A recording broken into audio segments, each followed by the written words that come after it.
Omukoro ogu gwabaguriyo gwo kwigura hitaji lya Muhame Financial Services omutawuni y'Ibanda ogwatanduka n'okutambura kandi okutongoza kwayebemberwa abakuru ba bankeji na n'abebembezi omuri Ibanda.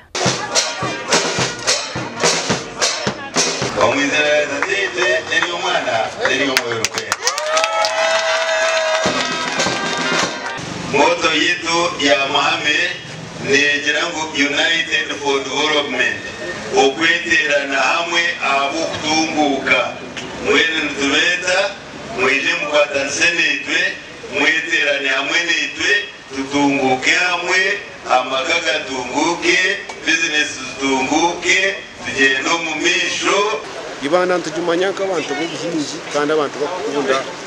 korakorana twabaretera products nyingi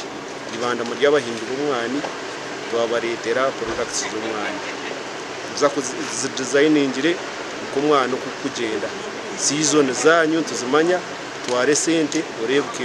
washashura umwana ugurabe gwagize guta gwezire aba Muhame aho baza kwigurira itajeri omuri Ibanda twamanyisibwa ngo bine portfolio ya biliyoni 5 kandi nabahora sente okutandikira ha mitwari 10 okuhika ha miliyoni 50 amataji gitu kubona gar connected wano ende sente aho kwenda kubona no shanga twine branches ziti 10 oboro member wa branch aho arebe cyapa cyamba uzi kuba kwireza sente abo kube sente zigesta zuru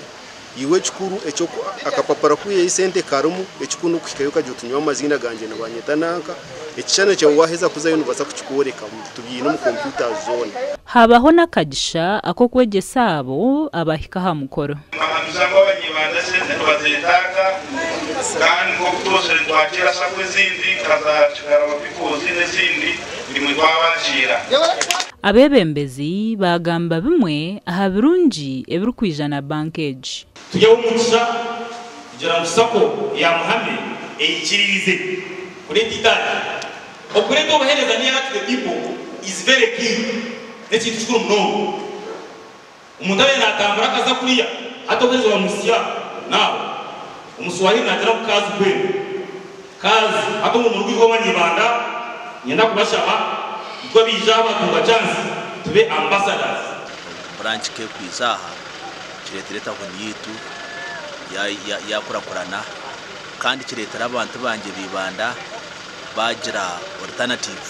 aho kucuzinga ni wenze mwene banka kuzukwiza nyingi zisho buhereza ombantu okuhereza za roni nangu na banka nzihereza abantu emirimo